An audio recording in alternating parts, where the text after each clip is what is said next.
No, down. Thank you. It's like they know now. It's like a mini game. Taking turns. No, hey. These are my people, heavy. So I've seen them featuring on Instagram quite. Yeah. Ziggy is 4 years old. Mm-hmm. I've had him since. That's terrible. I can't count 4 years back. 2016. Yes. Should be the easiest. Or year 15. to I don't know. 15. Okay, yeah. So welcome to the show, Thank you. Legacy, of which you have created a very solid foundation. Have you even turned 30 yet? I turned 30 this year in November. In November. Yeah. So final few months of. Yeah. It's pretty scary actually. It's a new decade. 30 is supposed to. Now I'm an adult for real. It's. I can no longer go along with that young guy. Yeah. Yeah. It's scary. And so much has been done literally from 22, 23, or have you just been 17. on it from 17? From 17. What was happening at 17? I finished high school when I was 17, just a few months before I turned, because my birthday is in November, so just before I turned 18 is when I finished high school. Mm-hmm. Then I had to wait like a month, I think, before I was 18.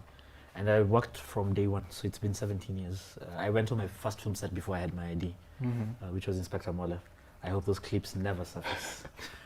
Someone is probably going to look for them now. I hope not. And you said you were boom swinging. No, so I went, the first gig I got on Inspector Mola was, a cousin of mine worked for Inspector Mola as a soundman or something. So the first gig I got was an extra. I used to play a truant high school kid. So you know the way Inspector Mola works is every episode is independent of each other. Yeah. And so they had these scenes where they had, you know, a truant kid was drunk, truant kid was stolen the mother's money or stuff like this. So I played a bunch of episodes, but that wasn't very sustainable. So because the thing about extras is I would only get called when there was something. Yeah. And how often does Inspector Mola feature high school kids? Not often. So then I got them on a film set or any TV set. There's the hierarchy of the lowest you can get. So the lowest you can usually get is an extra. The next lowest is a runner, and then after that is a boom singer. So I was extra. I couldn't get runner because on that set the runner was actually higher than the boom singer. So then I got boom singer.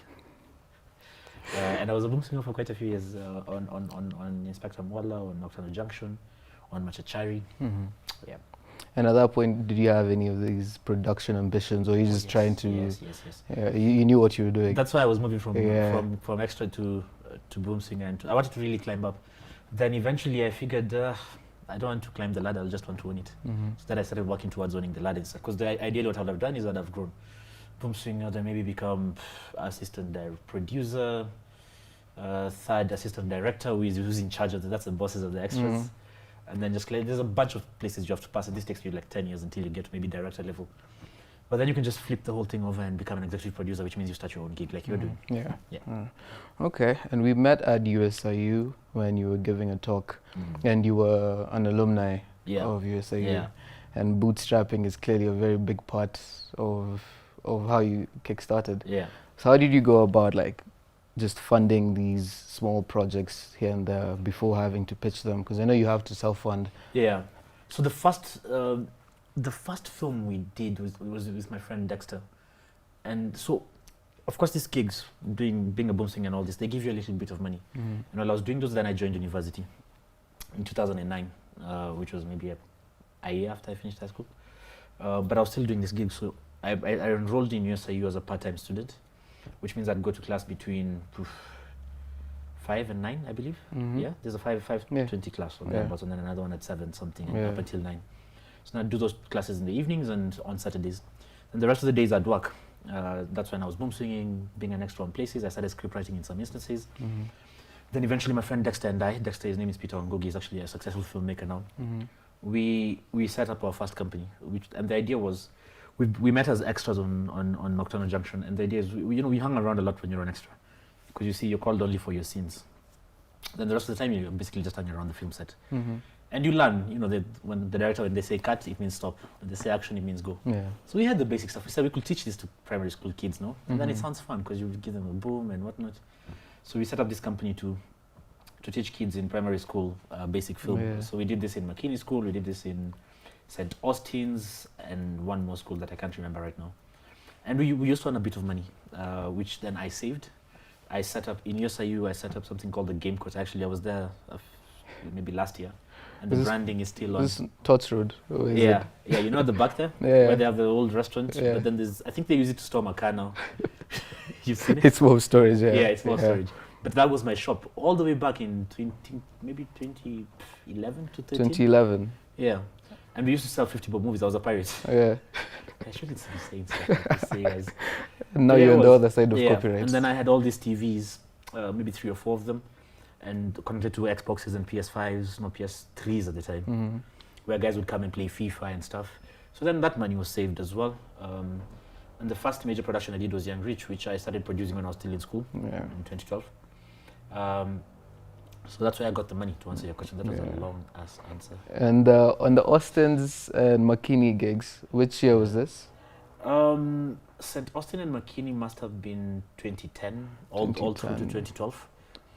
Because I all through this period, I never stopped working at any given point. Yeah. And how it would work in McKinney School and those schools is, you know how they have drama club and they have music club?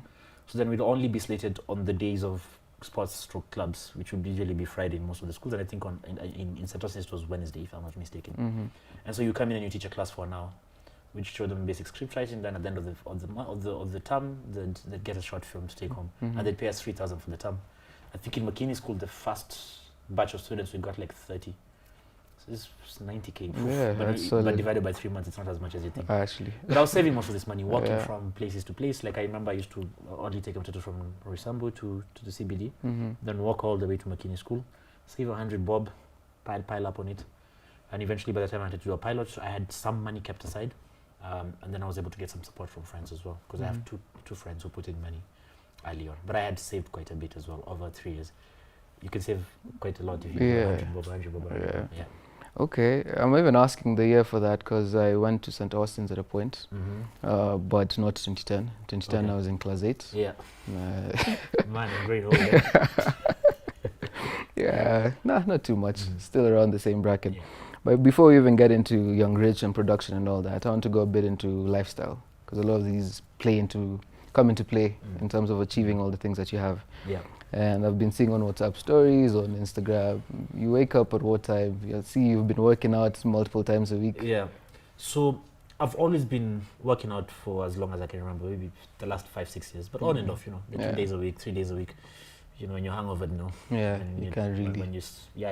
So, but then last year I had a bit of a reawakening. I want to take my businesses to the next level. I mean, before Corona happened, I had a TV production company. I'm in partnership on a farm that does beef lots, beef feedlots for beef in Isinya. We have the club number 7. So there was a lot that I wanted to do, and I just realized I wanted to dedicate myself entirely to the work. Because before that I was doing a lot of stuff. I was traveling the world. I was having a lot of fun, partying. But then there wasn't a lot of discipline. So now, starting from December last year, I picked up a role which was I was going to wake up every morning initially it was 4:30. Now it's up to 4. So every single weekday I'm up at 4 a.m. I read for about an hour and a half. Okay. Then I'm at the gym around 6:15, 6:20. Now because of Corona, it stopped for a while, but then now we work out here. I work out at a friend's private gym and sometimes here. I have a trainer I work out with every morning. So then we finish usually about 8. From 6:30 to about 8. Yeah. It's very intense. It's very, you've seen it. Yeah, I've seen I it. can send you some videos and stuff Yeah. like this as well. Yeah. It's very intense. It keeps you alive, a lot of energy. Then after that, I basically have a full day of work for 12, 14 hours. I'm in bed by 9:30. Yeah, so you just want to be sharp mentally, physically, just be able to keep up with. Yeah, so the thinking about the workout and the reading is every morning that you wake up, you're going to war. The world is the way I think it is, as an analogy. You're going to war. And what 2 weapons do you have on yourself? It's your brain and your body. Yeah. So if you keep those at top notch, the thing about working out is your feet. You've got energy. I think I can outwork anyone I know. And the thing about reading, of course, is you also keep your mind very, very alive, and not just reading. Because the thing about now is you read a lot because of Twitter and things like this, but it's short form content, so your brain doesn't really learn analyzing long stuff and understanding complex matters, because you're always just consuming this little nugget of information. Yeah. So they are making us dumber as opposed to making us stupid, cleverer. Yeah. So that's what I do with books. I think I read about 30 to 60 pages every morning. Okay. then work out for an hour and a half. I can imagine by the time I sit down at a desk and say you woke up at 8 and you sit down at the same desk as me. We're not the same. Yeah. Yeah. And the thing is, I've created a system almost that makes me a machine, just to deliver, and it's working. I like it. Productivity. Yeah. And speaking of books, I'm a big fan of reading myself. I try at least knock out 2-3 books a month. Yeah. My favorite being at the moment Ray Dalio's Principles. Yeah. I started on this book. I haven't finished it though. Uh-huh. Yeah, I have a copy. I think I read up until page 10 or something, but I found a really intriguing quote in there about this pandemic, and he was talking about the financial collapse of 1978. And he speaks about how, maybe I'll find the book and read it for you, because I don't want to to dampen the message. Yeah, but you're telling me something about this book. No, yeah, and it's one of those that it's split into two: work principles and personal principles, and that systematic way of identifying problems or errors and fixing them.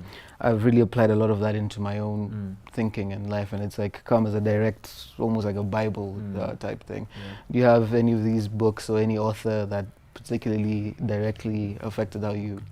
Way back, I read Rich Dad Poor Dad, and I know a lot of people think that book is cliche, but it's because a lot of people just read the book and never implement what the book says, because there's a bit of a disconnect about the understanding of what that is.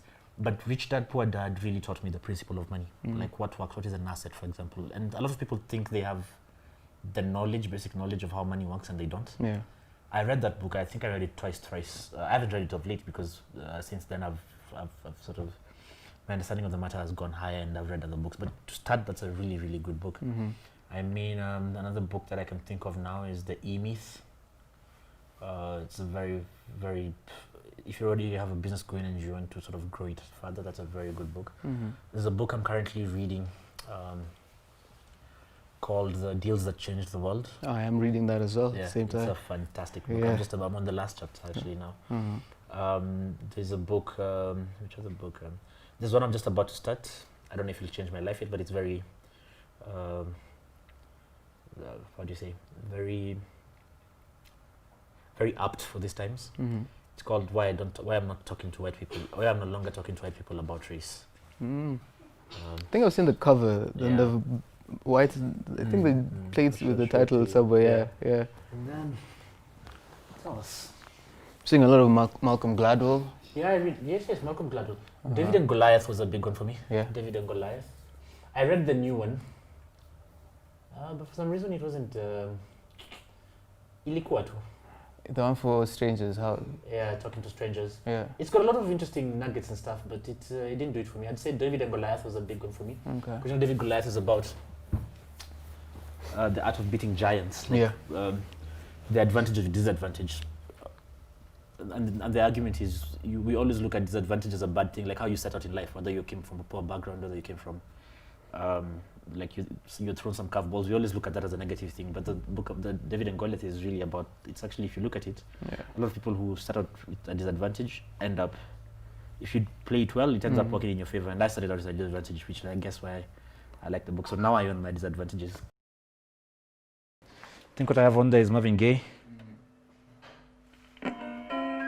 Yeah.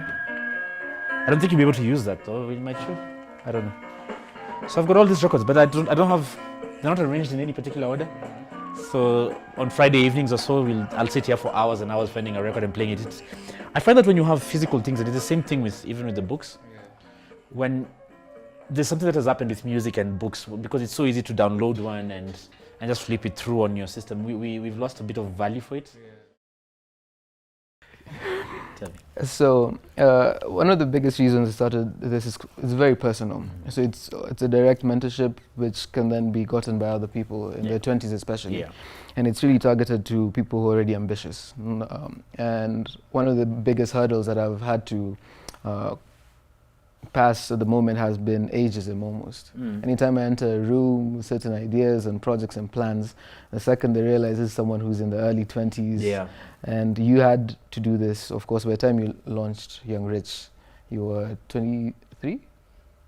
22. No, maybe even younger. 22. So how was that negotiation process, that conversation? How do you go about it? Well, I was even worse than you. I had like this short dreadlocks. You know how dreadlocks when they're coming up, they're ugly as hell? Yeah. I had that. And I used to have this torn jeans and stuff because I didn't have clothes.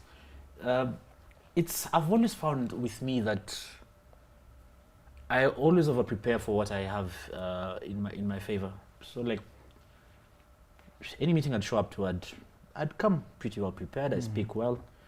I found that this worked in my favor. Of course, there was always some places I couldn't access because of my age, but the more I proved, it was the preparation and the delivery. Because I very early on I got a reputation for being able to deliver always. To this day, we have never missed TX in TV is the day that the show broadcasts. We've never missed one TX date in 7 years, and there's times we've been juggling 4 shows at the same time. We've never once missed a TX date. So we created a reputation of reliability. With our work, you knew you'd get at least a certain level of quality. You knew we'd be straight with our communication because Kenya has a lot of this takupigia or I'll call you tomorrow Monday, or I'll deliver it on Tuesday, and then you don't. I made it a culture of ours as a business to always be straight and narrow because I was young. So then what this did in exchange is, it doesn't matter the older guys, so long as they had their bad habits, we still beat them at that. What else worked in my favor in terms of age? To be honest with you, I also hired older people to work for me. Okay. So when things were, like for example, for Young Rich, when we were doing the show Young Rich, I wasn't the one who was calling the subjects. There was an older lady doing this for me. Because then if you get called by a 22-year-old guy with taka dreadlocks, not so much. So we found ways to go about it. Now, of course, it's not, now in my case, my age is celebrated, of course, as we said earlier, not anymore because I'll be 30 in a bit. So after a while, it became, I'm the young guy who delivers. So then the age thing started to work in my favor. I think by the time I was 25 or thereabouts, especially when I got on the top 40 and the 40 for the first time, a lot of things changed. I was started to take seriously. My reputation spoke for itself. And then you could see our work. So then that started to change, and age stopped being a disability. It became something that works to my advantage. And even in that age group, one of the things we have to balance is being young and enjoying your age, and also performing exceptionally well in your field. So that balance of like the partying and the work, and of course like with Young Rich, the money came in suddenly out of nowhere, and you're enabled and you can now travel, you can do whatever you want. How do you strike that balance to make sure you don't really like lose the plot with business? At the beginning it was a bit strange for me, because the thing is I was addicted to my work at the beginning.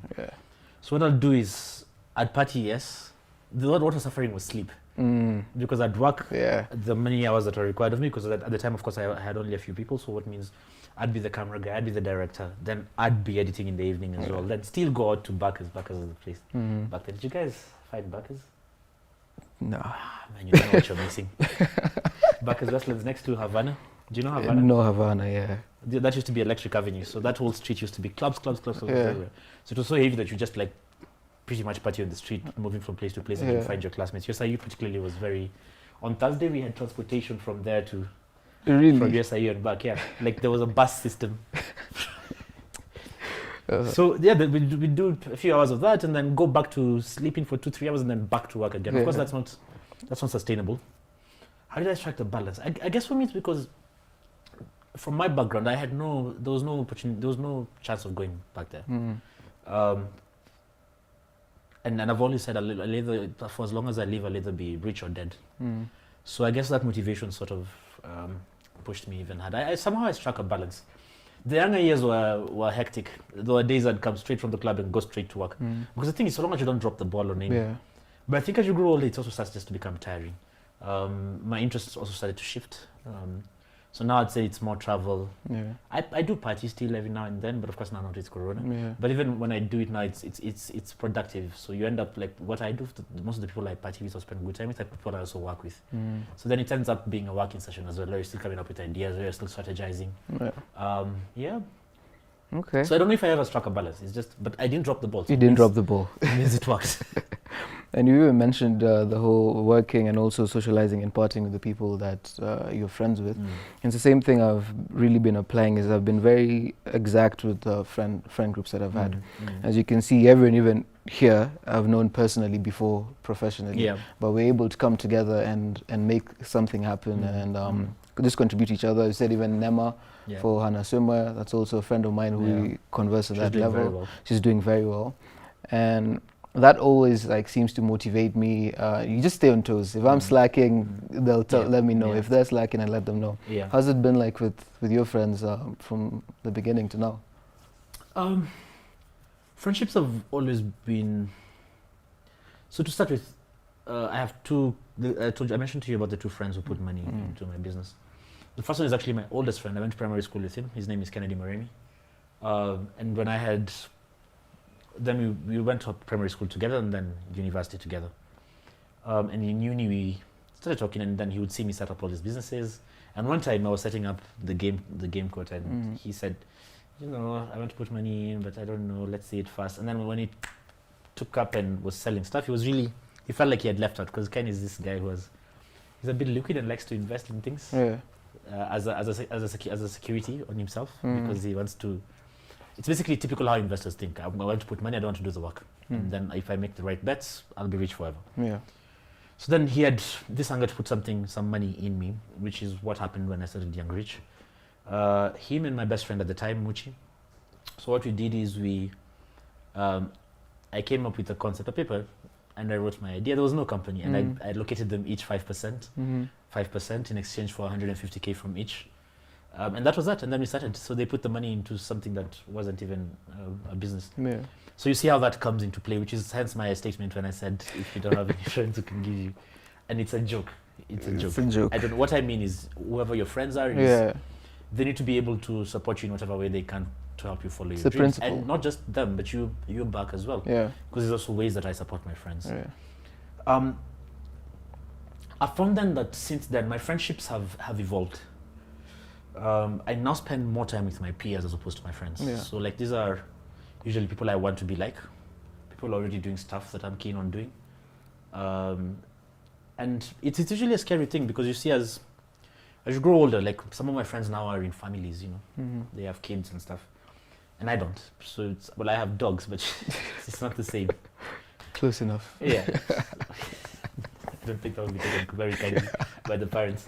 But so I've seen that as I grow older and as I sort of unlock new levels, my friends also change in the same capacity. So I'm hanging out with new people now who I consider more my peers than friends.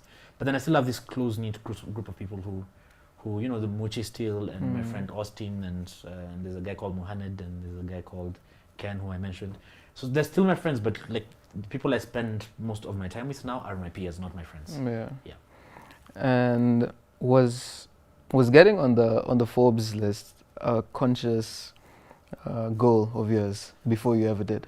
No.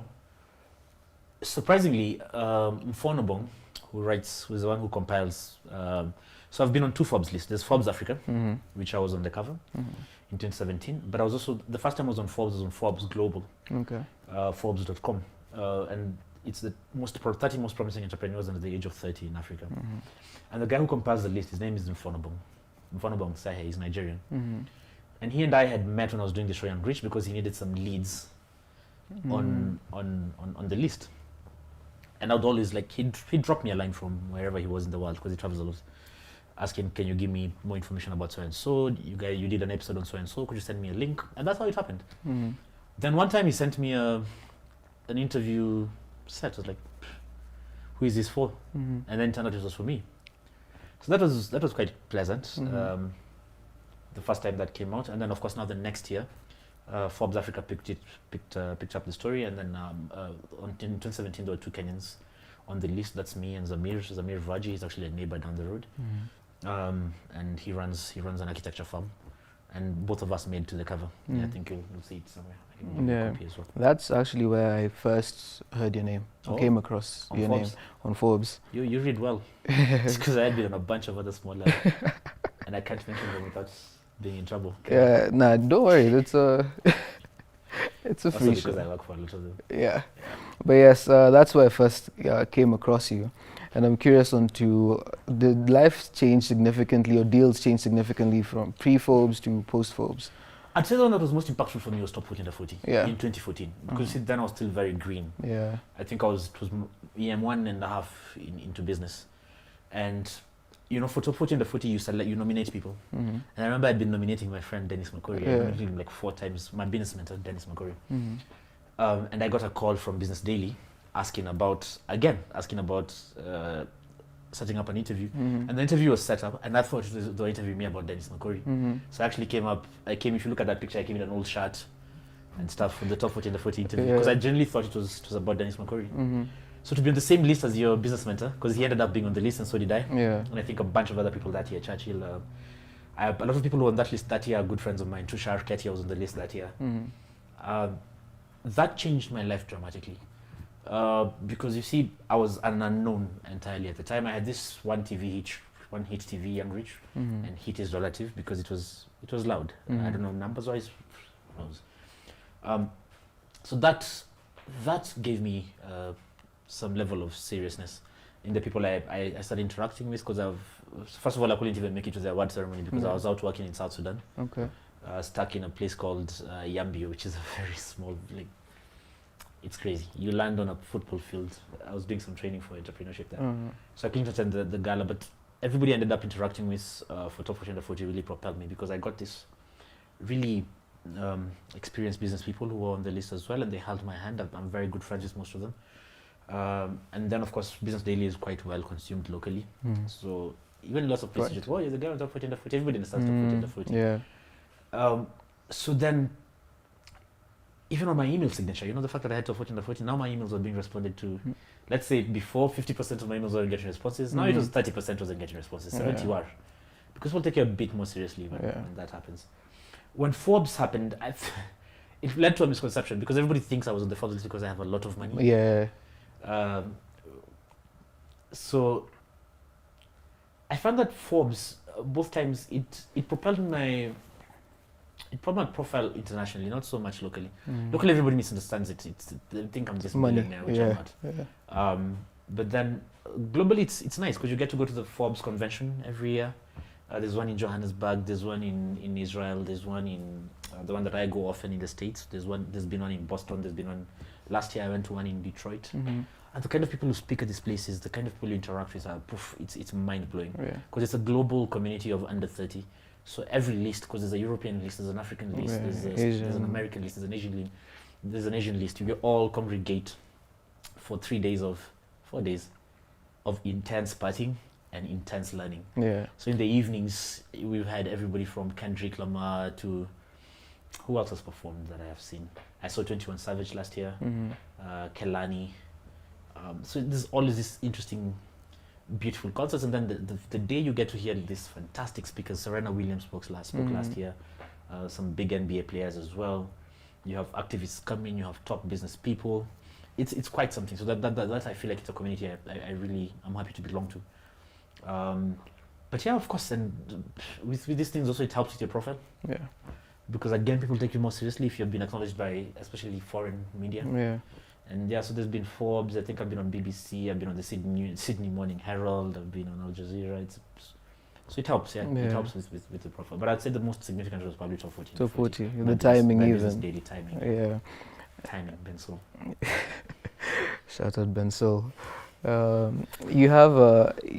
You seem to be big on mentorship and mentoring, and I think who did you partner with for Young Rich? I didn't partner with anybody for Young Rich. I had investors. You had investors. I had shareholders, but it was a gig that I ran. Yeah, and you have a friend, a business partner. His name is, I think it's McCurry. Dennis McCurry. Dennis McCurry is my business mentor. Is your business mentor? Yeah.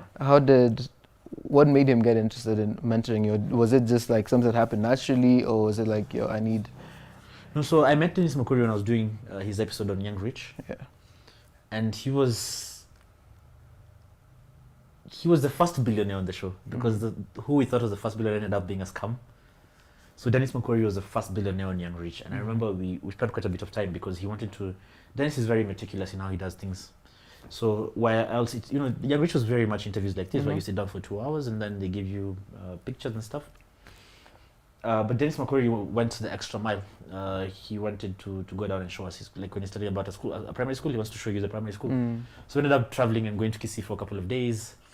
And I really found the man intriguing and his story. I mean, his father was a tout and his mom was a farmer. And he went to, he studied really hard and he went to Moi University and taught himself how to code. And he was among the first people. You know, when you used to call people and hear ringback tones, you still do. Yeah. Or when you call, thank you for calling John. Did you know John means that's still his service? And at some point they had 4 million subscribers, each paying $1 a day. See, Okay. it's crazy numbers. Yeah. And I found him very, very intriguing. So during the process of going through the episode of Young Rich, he also wanted to see the episode before it aired. We ended up getting a friendship. And I outwardly asked him if he could be my mentor. And he said, what does it mean? Of course, I said, I want to be meeting you every so often because I have all this bunch of questions.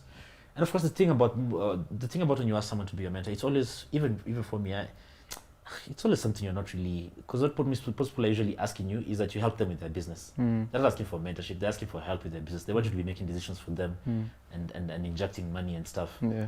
But for me, I generally just had questions. And so he was kind enough to allow me. And I think the first few interactions set it up well, because we ended up becoming proper, like to this day. I think actually during the pandemic now, he's been seated where you were sitting and I was seated over there discussing on what it means for business now during the pandemic, because he also lives down the road and he came by one night for dinner. So yes, and he's been my business mentor since. I have many more others since, but Dennis was my first business mentor, and to this day I still call on him for a lot of advice. The good thing is we've ended up now doing some things together. He ran for political office in South Mugirango, and I was involved quite a bit in the campaign. He's going to run again. I think he might one day be Kenya's president. Yeah. Okay. So do you have any people you're mentoring or not actively? Not actively. So the way I do mentorship now is through interviews like this, for example. Yeah. I speak at universities a lot. There's some people who I have allowed direct lines to me to call directly when they have questions. But as I mentioned, I've found that a lot of people who ask for mentorship are not asking for mentorship, they're asking for help in their business. Yeah. And see, the thing, I'm running my own because see, I'm not, like Dennis, for example, he was at the point where he's retired already. Like he's 30 something now, but at some point he already retired to do something else. So he has a bit more time on his hands. I have to put in 14-hour work days, so it's I might not be very able to participate when someone wants. They basically want someone to run the business with them, as opposed to mentorship. Yeah. Okay. So you've had a lot of success and a lot of wins. Where have you dropped the ball or were confident about a deal, a project, and things just didn't turn out how you expected? Has that happened? Yeah, quite a lot. There's a lot of small ones and one big one. Okay. The small ones are, I think, for every TV show I create, maybe only out of 10 you guys get to see 6, or maybe 5. So I have a lot of dead TV shows that never went anywhere. Although I don't like to call them that, because there's a show I created in 2014 and it only went on air in 2019, 5 years later. So maybe my dreams are valid. Maybe. So yeah, there's a lot of stuff that I try and fail. I failed that. I started farming beans once. I failed terribly. I had tractors at some point that didn't work out because I partnered with relatives and they ran it down. There's small ones, but the biggest one, some partners and I own a club called Number 7 in the CBD. And the idea for this, when we started out, was, I think we started this 3 or 4 years ago is when we started the business. And the idea was to grow it into a chain of about 14. The target was 14 and then flip it. Now we started, of course, the first one, very successful. Opened from day one, it was full. Now there's a quote that success tricks smart people into thinking they can't lose. That's exactly what happened to me. Because we went bullishly into the next one, I think of less than a year after we had opened the first one. Poof, got a space, powered a bunch of millions into it. And we opened, first I traveled, because that's how cocky I was. You even went. Yeah, I left for a bunch of weeks as we were constructing it. I went on holiday in Europe. Man. Monaco? No, actually, Central Pay. Okay. And I came back, and we opened the place.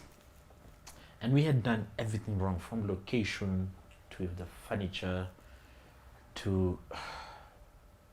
And the place just never picked up, not once. And even after we had learned that we had already messed up, we stayed a bit. And this was mostly me, because I'm usually the bullish one in any partnership, because I have like, let's go now. You know? So we lost that 6 months in, I think we stayed a bit longer because my ego wouldn't allow me to shut down the place, because you think you're so smart that you can still turn it around. So that was quite a humbling loss. It hit me quite hard. But lessons learned. That was, I think, the biggest fumble I've done so far. Yeah. But there's a quote, it says there's a right way to fail. It's quickly, cheaply, and never the same way twice. So yeah, that's never happening again. Yeah. And I'm never going to Saint-Tropez again. Although no, I don't know if I want to commit to that. That last trip. Well, might see you there in a short No, I still not. Saint-Tropez did nothing wrong in this situation. It's the timing. Yeah, timing. Papa soul. So yeah, so I guess to finish, to wrap this up, with the title being Legacy, what do you have in mind moving forward? You said you want to really dedicate and focus on your businesses. Yeah. Of course, you're just 30, so you have a lot of runway ahead. To be honest with you, I think my legacy will be on the TV side. The business, because I'm an entrepreneur, so I have my hands on a lot of things, business-wise. But I feel like my true legacy will be the stories I tell, with the TV shows. Now, if you look at the history of all my TV shows, I don't know how many of them you know, you will see that each one of them is always about positivity in Africa. And so like Young Rich was about putting forward these young African entrepreneurs who nobody thought existed. Yeah. Get in the Kitchen was about patriarchy. We were poking fun at the fact that African men don't cook, and we were getting all these women to write in and nominate their African husbands to come in and get in the kitchen. And thousands of women wrote, and for 4 years this thing was on TV every week, and you should see the appreciation we get, and how many homes this changed and how many mindsets.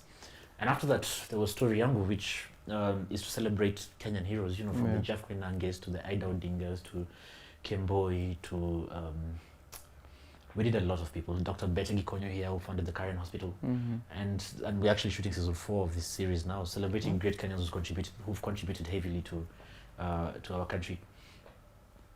Then there was Our Perfect Wedding, which celebrates the cultural nuances of African weddings. There's Foods of Kenya, which we've gone really heavy into celebrating African food, and there's 2 TV shows coming, by the way, in a few weeks' time. These are entirely new for the times. And the thing about all these shows, it's about celebrating ourselves and showing us that, because there's this mental brainwash that has happened with Africans, where we've always thought that West is best, and this is because the media we consume, the stories that are told about us are told from someone else's perspective. So the more we tell these Kenyan stories, and the positive ones, the more I'm realizing how important it is, the role we play. And I think I want to do this more and more and more and more, and take it to a global stage, in the sense that, and we're not making these stories to change the perception of themselves to us. We're making the story to change the perception of us to ourselves. Because you see, if you feel confident, if you know you belong, if you're proud of your food and your culture, it becomes easy. Someone said, if there's no enemy within, the enemy without can do you no harm. But the problem is, with us, we hate ourselves already. We already think of ourselves as inferior. So when racism comes, it just wipes you out entirely. You're losing the battle before you even start. So I think, I hope that my legacy will be to take these African stories that we tell and propel them higher and higher to a level that someone who's young now can look back and go I appreciate my food now because I saw Foods of Kenya. I became an entrepreneur because I saw Young Rich, and it showed me that young people can get into business, and so on and so forth. So I feel like this ultimately will be my legacy. Okay. All right, that's what I'd want my legacy to be. Well, thank you very much. I've enjoyed this. And as a fun fact, you're a very big reason as to why this is even happening in the first place, as a producer myself. So thank you for your time. You're welcome. Yeah, we learned a lot. I was supposed to read your quote from that book. Yeah. Can I find it? Yeah, you can. Be on my phone. Could you? So he's talking about the financial crash of 1979, not in 1978. So he says, to try and understand what was happening, I spent the rest of that summer studying past currency devaluations. I learned that everything that was going on, the currency breaking its link to gold and devaluing, the stock market soaring in response, had happened before. And the logical cause-effect relationship made those developments inevitable. My failure to anticipate this, I realized, was due to my being surprised by something that hadn't happened in my lifetime, though it had happened many times before.